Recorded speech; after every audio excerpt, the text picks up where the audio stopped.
நன்றி. கலைஞர் இருந்து சாதிக்க வேண்டியதை கலைஞர் மகன் சாதித்தார் என பெயர் வாங்குவேன் என சபதம் எடுத்து நித்தமும் பணியாற்றி நாட்டிற்கே முன்மாதிரியான திட்டங்களை தந்து கொண்டிருக்கும் மாண்புமிகு தமிழ்நாடு முதலமைச்சர் அவர்களை விழா பேருரையாற்ற அன்புடன் அழைக்கிறோம். It's our privilege to invite our Honorable Chief Minister of Tamil Nadu to deliver the presidential address.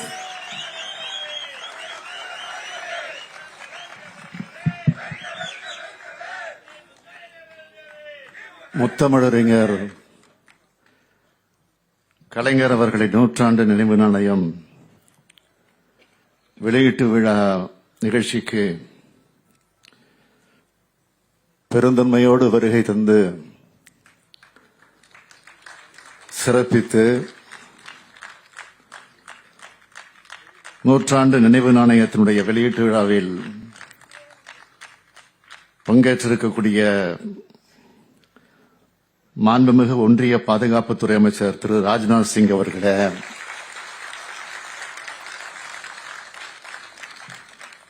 துவக்கத்தில் அனைவரையும் வரவேற்று மகிழ்ந்திருக்கக்கூடிய மூத்த அமைச்சர் அருமை அண்ணன் துரைமுருகன் உள்ளிட்ட அமைச்சர் பெருமக்களே,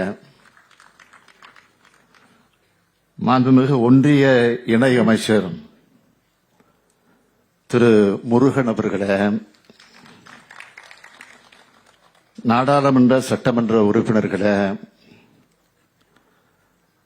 பல்வேறு கட்சிகளை சார்ந்திருக்கக்கூடிய தலைவர் பெருமக்களே, மதிப்பிற்குரிய தலைமைச் செயலாளர் உள்ளிட்ட அரசு உயர் அலுவலர்களே, உள்ளாட்சி அமைப்பினுடைய பிரதிநிதிகளே, விழாவில் பங்கேற்றுள்ள சான்றோர் பெருமக்களே, பெரியோர்களே, தாய்மார்களே, பத்திரிகை மற்றும் ஊடகத்துறையை சார்ந்த நண்பர்களே, உங்கள் அனைவருக்கும் என்னுடைய வணக்கத்தை தெரிவித்துக் கொள்ள விரும்புகிறேன். என்னுடைய உணர்வுகளை எப்படி விவரிப்பது என்று சொல்ல முடியாத மகிழ்ச்சியில் நான் இங்கே நின்று கொண்டிருக்கிறேன்.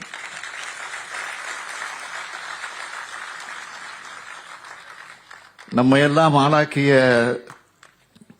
தலைவரை சிறப்பு செய்யும் வகையில் நாணயம் வெளியிடப்படுகிறது. நயம் மிக்க தலைவரான கலைஞருக்கு நாணயம் வெளியிடப்படுவது மிக மிக பொருத்தமானது. நூற்றாண்டு விழா நாயகருக்கு 100 ரூபாய் நாணயம் வெளியிடப்படுகிறது. இதுவரை நாம் கொண்டாடினோம். இதோ இந்தியாவே கொண்டாடுகிறது என்பதன் அடையாளம் தான் இந்த விழா.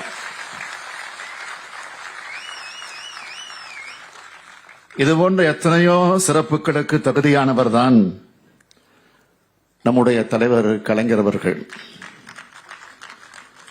உலகம் என்று ஒப்புக்கொண்டிருக்கக்கூடிய உண்மை, தமிழ்நாடு சட்டமன்றத்தில் தலைவர் கலைஞர் அவர்களது திருவுருவப்படத்தை அன்றைய குடியரசுத் தலைவர் மாண்புமிகு ராம்நாத் கோவிந்த் அவர்கள் திறந்து வைத்தார்கள். ஓமந்தூர் அலுவலகத்தில் உள்ள திருவுருவச் சிலையை அன்றைய குடியரசு துணைத் தலைவர் திரு வெங்கையா நாயுடு அவர்கள் திறந்து வைத்தார்கள்.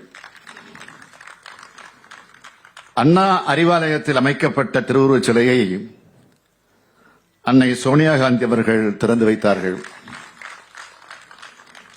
முரசொலி அலுவலகத்தில் அமைக்கப்பட்ட திருவுருவச் சிலையை மேற்கு வங்க முதலமைச்சர் மாண்புமிகு மம்தா பானர்ஜி அவர்கள் திறந்து வைத்தார்கள்.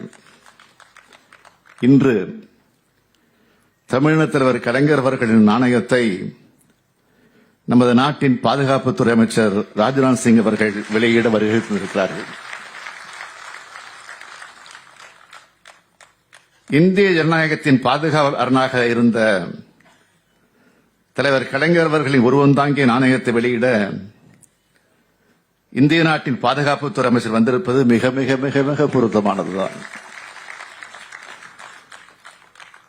80 ஆண்டு காலம் பொது வாழ்க்கையில் இயங்கி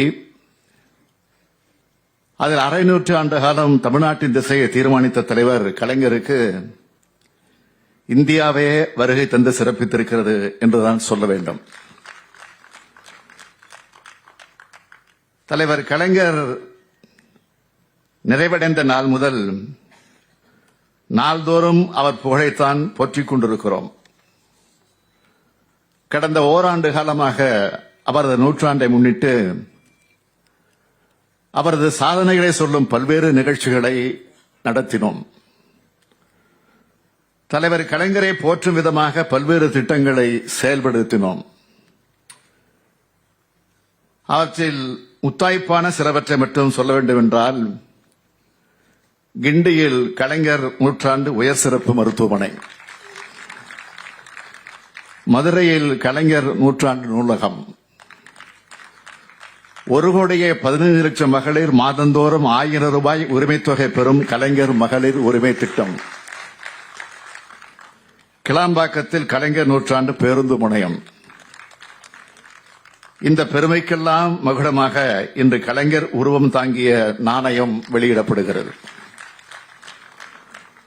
I thank the Union Government for approving the release of the 100 rupee coin in honor of தலைவர் கலைஞர். I also thank Honorable Prime Minister Thru Narendra Modi for his support and Honorable Defence Minister Rajnath Singh for gracing this occasion. Though he started his career as a professor of physics, due to his interest in politics and by his hard work, he grew step by step from MLA to State Minister to CM of Uttar Pradesh and now as the Defence Minister of India. Honorable Rajnath Singh was my first choice in invite for this event. Although we have different political views, Rajnath Singh has always been someone who maintains positive relationships with people from different political backgrounds. இன்றைக்கு நாம் பார்க்கும் நவீன தமிழ்நாட்டை உருவாக்கிய சிற்பி தலைவர் கலைஞர் அவர்கள்தான். அவர் உருவாக்கிய கட்டமைப்புகளை பட்டியலிட்டு சொல்ல வேண்டும் என்றால் ஒரு நாள் போதாது.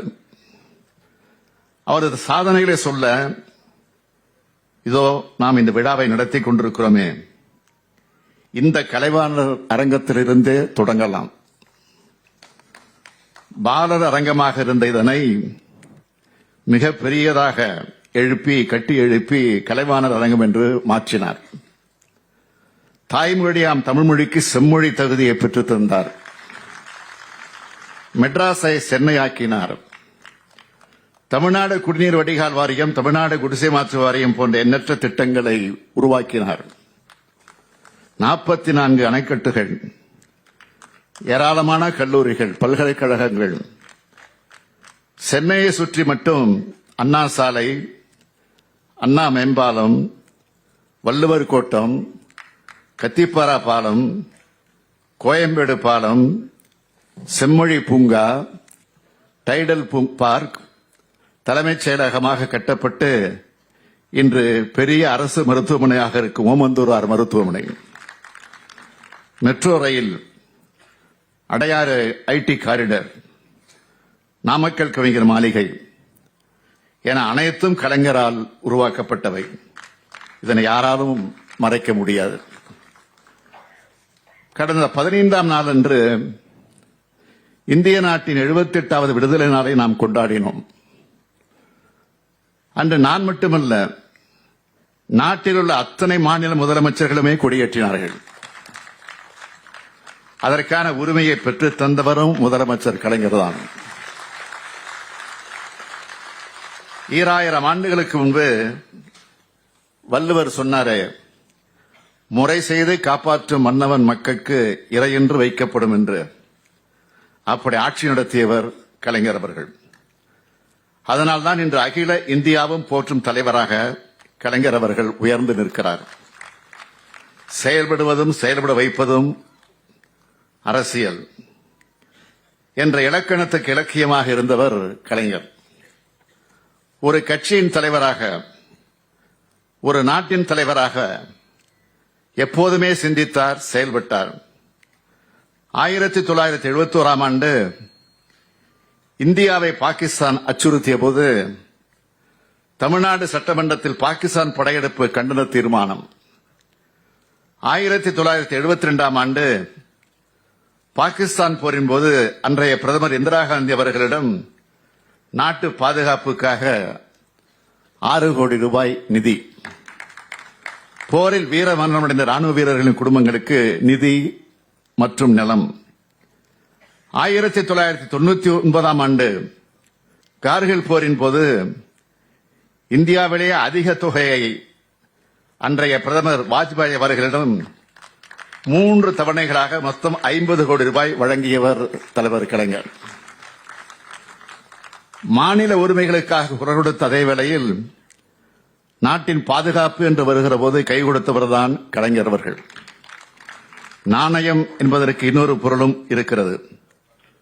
கொடுத்த வாக்கை காப்பாற்றுவதற்கு பெயரும் நாணயம்தான். சொன்னதை செய்வோம், செய்வதைத்தான் சொல்வோம் என்று சொல்லி சொன்னதையெல்லாம் செய்து காட்டியது தலைவர் கலைஞர் அவர்களது நாணயத்துக்கு அடையாளம். அவரது வழியில் இன்றைய திராவிட மாடல் அரசு கொடுத்த வாக்குறுதிகளை நிறைவேற்றி கலைஞர் அரசாக செயல்பட்டு வருகிறது.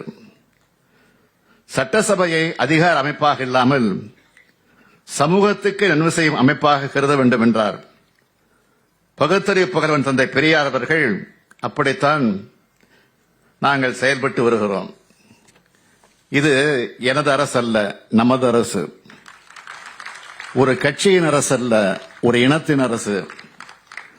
திராவிட கருத்தியல் கொண்ட அரசு. இதனை எண்ணூல் ஏற்படுத்தியவர் தலைவர் கலைஞர். அந்த வகையில் கலைஞரே இயக்கிக் கொண்டிருக்கிறார். ஒரு மனிதனின் வாழ்க்கை அவனது மரணத்துக்கு பிறகு கணக்கிடப்பட வேண்டும் என்று சொன்னவர் தலைவர் கலைஞர் அவர்கள். இன்றைக்கு அவரது முகம் தாங்கிய நாணயத்தில் தமிழ் வெல்லும் என்ற சொல்லும் இடம்பெற்று விட்டது என்றால் இதுவும் கலைஞரின் சாதனைதான். தனது சாதனை பெருவாழ்வால் தமிழத்தின் நெஞ்சத்தில் நிறைந்துவிட்ட தலைவர் கலைஞர் புகழ் வாழ்க, தலைவர் கலைஞர் புகழ் வாழ்க, தலைவர் கலைஞர் புகழ் வாழ்க. On behalf of the people of Tamil Nadu, once again, I sincerely thank Honorable Rajnath Singh for being here today to honor Thalaivar Kalaignar. Nandri, Vanakkam.